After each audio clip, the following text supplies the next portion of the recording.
बैसाख के महीने में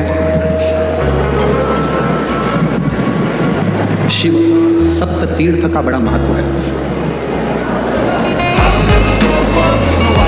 जिस नारी को 30 साल हो गए हों, बच्चे नहीं हों, 35 साल हो गए हों, संतान नहीं हो, 25 साल हो गए, 20 साल हो गए, संतान का सुख ना हो, और डॉक्टर ने कह दिया कि कोई बहुत बड़ी बीमारी है किसी व्यक्ति को, रोग बड़ा बीमारी बड़ी, और उस बीमारी का कोई हल, उस रोग का कोई हल नहीं दिख रहा, कोई हल नजर कोई हल दिखना। तो बैसाख महीने में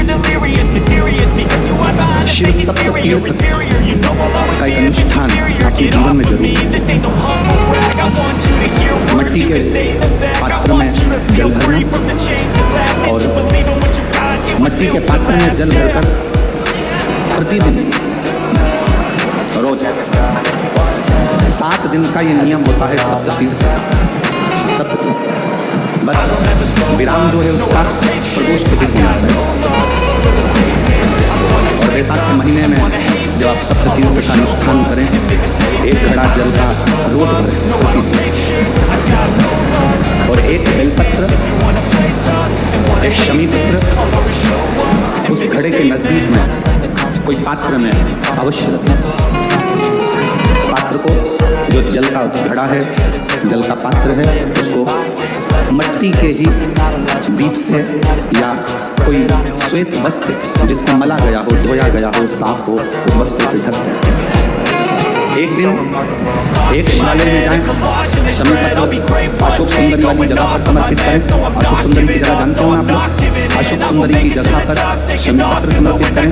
बेलपत्र जहाँ आप खड़े हैं उधर से डंडी का भाग आपकी ओर हो, और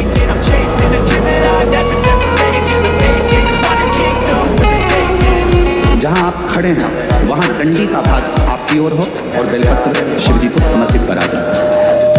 फिर जो मट्टी के पात्र में जल है वो भगवान शंकर को अपनी कामना कहकर शिव जी को समर्पित करो। संतान के लिए कर रहे हो तो वहीं से जल को एक कटोरी में, एक पात्र में घेर लीजिए। तो जल का आधा भाग नंदी के पास बैठकर आप ग्रहण कर लो, आधा भाग अपने पति को देना प्रारंभ करो। कोई रोग के लिए कर रहे हो, किसी बीमारी के लिए कर रहे हो, तो वो जल आप अपने घर की देहली में प्रवेश करने के पहले अपने मुख में उसको ग्रहण कर लो। एक दिन में एक शिवालय, दूसरे दिन दूसरा शिवालय, तीसरे दिन तीसरा शिवालय। अगर अपने नगर में, अपने गांव में, अपने क्षेत्र में 7 शंकर के मंदिर नहीं हो, यदि अपने गांव में, अपने नगर में, अपने क्षेत्र में 7 शंकर के शिवालय नहीं हो, तो मिट्टी का शिवलिंग बनाकर उस पे चढ़ाओ। पर रोज एक शिवालय अलग होना चाहिए। प्रदोष के दिन जब आप इस सप्त तीर्थ का विराम करेंगे, उस समय पर जल, जब प्रदोष काल आए, प्रदोष काल का जब समय हो जल चढ़ाओ सुबह, पर प्रदोष काल का जब समय हो उस जल का पान उस प्रदोष काल में कर लेना। प्रदोष काल में उस जल को शंकर का पंचाक्षर मंत्र नमः शिवाय, षडाक्षर मंत्र ओम नमः शिवाय या श्री शिवाय नमस्तुभ्यम बोलकर प्रदोष काल में उस जल का पान करें। बाबा को प्रार्थना करें, शिव से विनय करें। ये नियम केवल बैसाख के महीने में होता है, इसको बाकी के महीने में नहीं किया जाता है। इसको बाकी के महीने में नहीं करते, केवल बैसाख।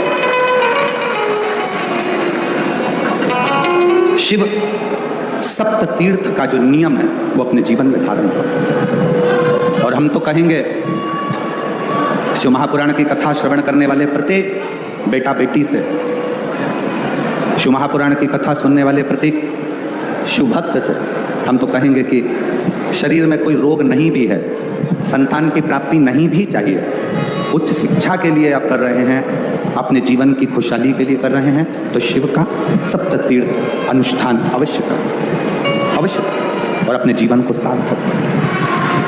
धन्यवाद।